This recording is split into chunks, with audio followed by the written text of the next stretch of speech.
You know what's hilarious? There are wealthy suburbs where McMansions that sold for $3 million 2 years ago are now listed at $2.2 million and still not selling. Where realtors are adding price-reduced signs every 2 weeks like they're playing limbo. Where houses are sitting on the market for 200+ days because nobody wants to buy a 5-bedroom colonial with $15,000 annual property taxes anymore. I'm talking about wealthy suburbs that were supposed to be immune to market crashes.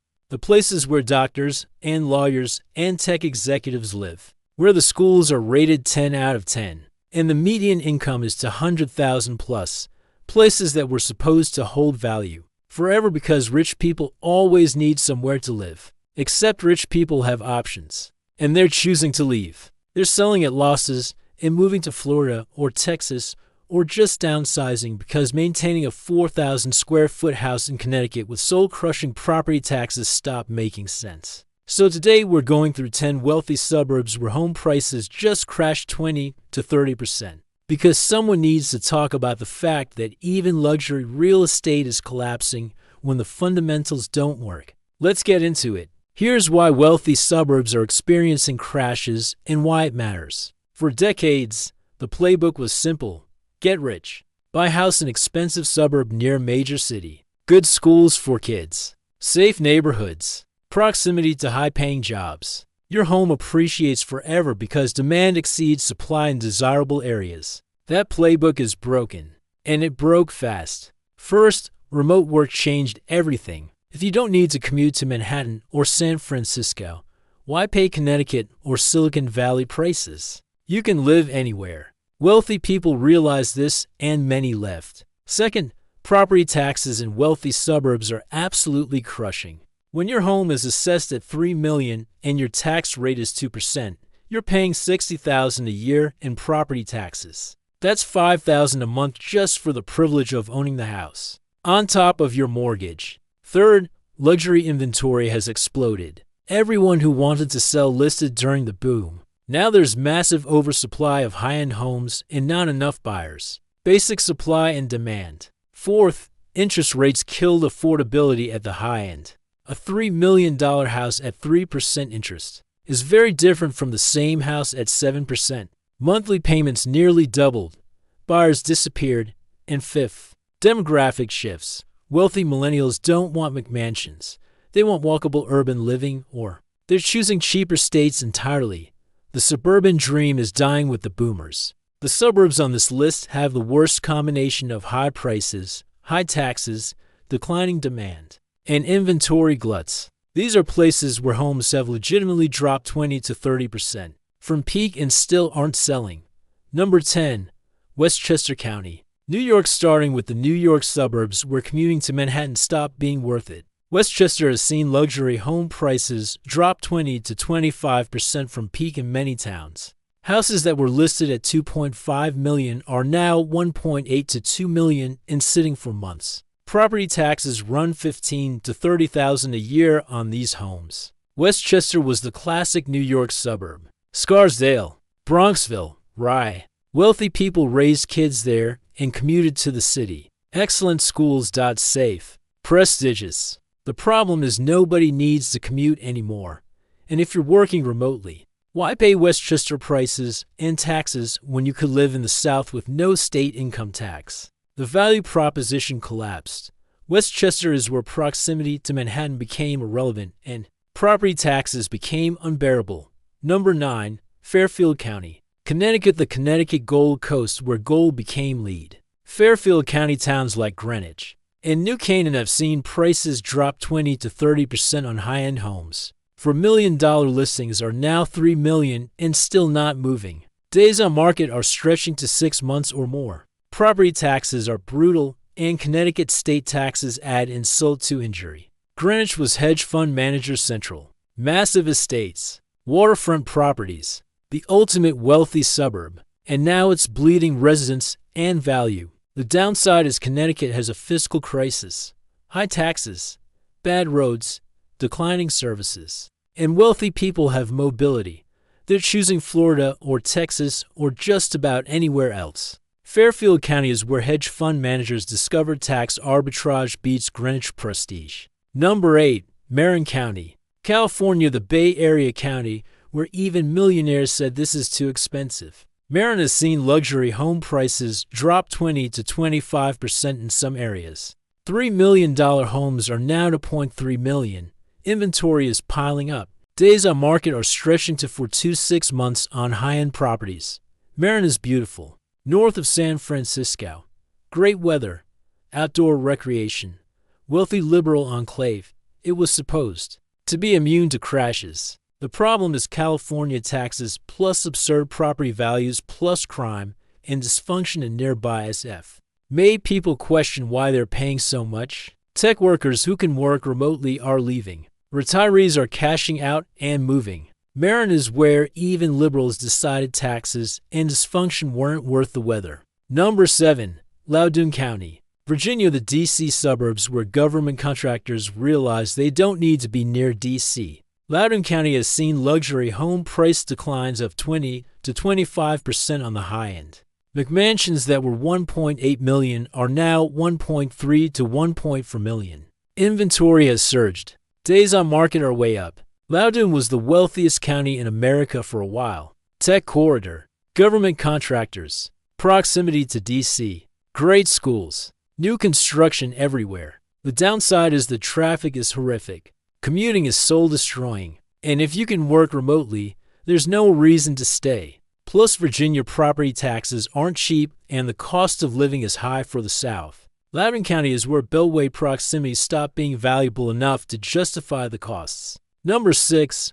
Orange County, California, coastal areas, the Southern California suburbs where even tech money couldn't sustain the valuations. Coastal Orange County has seen luxury drops of 20 to 30% in some areas.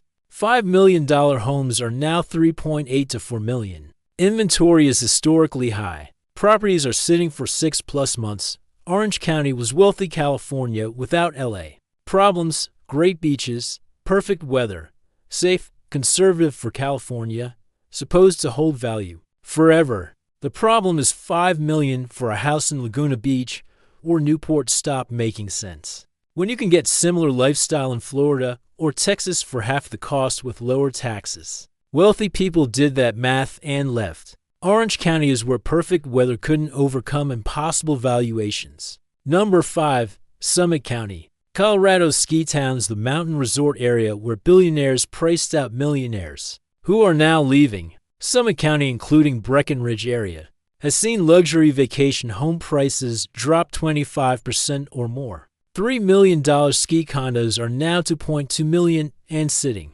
Rental income projections that justified purchases have collapsed. Summit County is Colorado's ski country, beautiful, wealthy second home destination, supposed to be recession-proof because rich people always ski. The downside is property taxes increased dramatically as home values surged.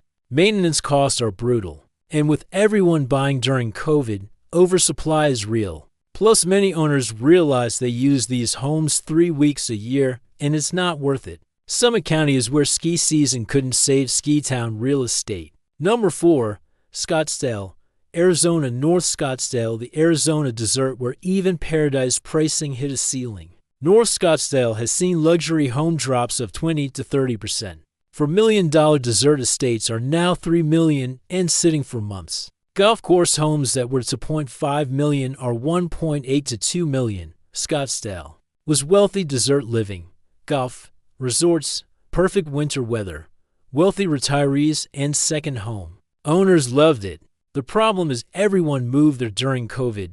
Oversupply is massive. Plus, summer is absolutely brutal and getting worse with climate change. And property taxes increased with valuations. The value proposition for paying premium prices weakened. Scottsdale is where desert heat met. Market reality. Number 3. Lake County, Illinois, North Shore, Chicago suburbs, the Chicago suburbs where Illinois fiscal disaster drove wealthy people away. Lake County towns like Lake Forest have seen luxury drops of 25 to 30%. $3 million estates are now to $2 to $0.3 million and not selling. Property taxes are $15,000 to $35,000 a year. Days on market are brutal. Lake Forest and surrounding towns are classic old money Chicago suburbs, beautiful homes, great schools, Lake Michigan access, prestigious. The downside is Illinois is a fiscal train wreck. High property taxes, high state income taxes, pension crisis, corruption. Wealthy people are fleeing to Florida and Texas in droves. Why pay Illinois taxes when you don't have to? Lake County is where old money became old news and left for lower taxes. Number 2. Montecito, Santa Barbara, California, the coastal California enclave where even celebrities can't sell. Montecito and Santa Barbara have seen luxury home prices drop 25 to 35% from peak. $10 million estates are now $7 to $8 million and sitting. Celebrity homes are languishing on market for over a year. Montecito is celebrity central. Oprah, Ellen, Harry, and Meghan, supposed to be the ultimate California coastal luxury, perfect weather, privacy, prestige. The problem is even celebrities are realizing California taxes and regulations and dysfunction aren't worth it anymore. Plus, wildfire risk is real. Insurance is astronomical when you can get it, and there are only so many billionaires who want to overpay. Montecito is where celebrity cachet couldn't overcome California exodus. Number 1. Atherton, California at number 1. The Silicon Valley suburb where even tech billionaires stopped buying. Atherton has seen price declines of 25 to 30% or more on many listings. $20 million properties are now $15 million and sitting for 6 months to a year. The inventory glut is real and worsening. Atherton is the wealthiest zip code in America. Tech founders, venture capitalists, old money, enormous estates, supposed to be untouchable. The reality is even tech billionaires realize paying $20 to $30 million for a house. With $60,000 to $100,000 annual property taxes in California doesn't make sense. Texas has no state income tax. Florida has no state income tax. You can be just as rich somewhere else. Plus, tech has been laying off. IPOs dried up. The wealth creation that sustained Atherton prices has slowed. And there are only so many people who can afford these homes. The downside is Atherton's entire identity is most expensive. When prices crash, what's left? It's still Atherton. But if you're not the priciest anymore, you're just an expensive suburb in dysfunctional California. Atherton is where Silicon Valley gold became Silicon Valley sold. So what does all this mean? First, wealthy people are mobile. When the math stops working, they leave. High taxes, high costs, remote work enabling mobility. They're exercising their options. Second, luxury real estate isn't immune to crashes. The high end can fall harder than the middle because the buyer pool is so much smaller. When wealthy buyers disappear, prices collapse. Third, property taxes are crushing wealthy suburbs. When you're paying $30,000 to $60,000 a year in property taxes, you start questioning why, especially when you can live in Texas or Florida and pay zero state income tax. Fourth, remote work fundamentally changed the equation. Proximity to expensive cities matters way less. People are choosing lifestyle and cost optimization over commuting convenience. And fifth, this is a canary in the coal mine for expensive areas. If wealthy suburbs are crashing, what happens to merely expensive suburbs? The correction is spreading. So there you have it. 10 wealthy suburbs where home prices just crashed 20 to 30%. This isn't about schadenfreude or hating wealthy people. This is about market corrections when fundamentals break. These suburbs offered proximity, prestige, schools, and safety. But they also came with crushing property taxes, high costs, and increasingly dysfunctional states. For wealthy residents in these areas, the choices are stark. Stay and hope prices recover, or sell at a loss and move to lower tax states. Many are choosing the latter. For the broader housing market, this matters because wealthy suburbs were supposed to be stable. If they're crashing, nowhere is immune. Market corrections don't care about zip code prestige. Some of these areas will recover. Others might enter permanent decline as wealthy people realize they don't need to live in expensive suburbs anymore. Remote work created options, and options mean mobility. The suburban dream that defined American affluence is facing a reckoning. High taxes plus high costs plus remote work mobility equals wealthy people leaving. And when they leave, prices fall. So here's my question for you. If you live in an expensive suburb, are you staying or planning to leave? And if you're wealthy enough to have options, what keeps you in a high-tax state? Let me know in the comments, because this wealthy suburb exodus is reshaping American geography. And if you enjoyed watching luxury real estate crash in slow motion, maybe subscribe. We cover housing markets, economic absurdities, and the collapse of assumptions. Someone has to document the wealthy suburb crash. Might as well be me.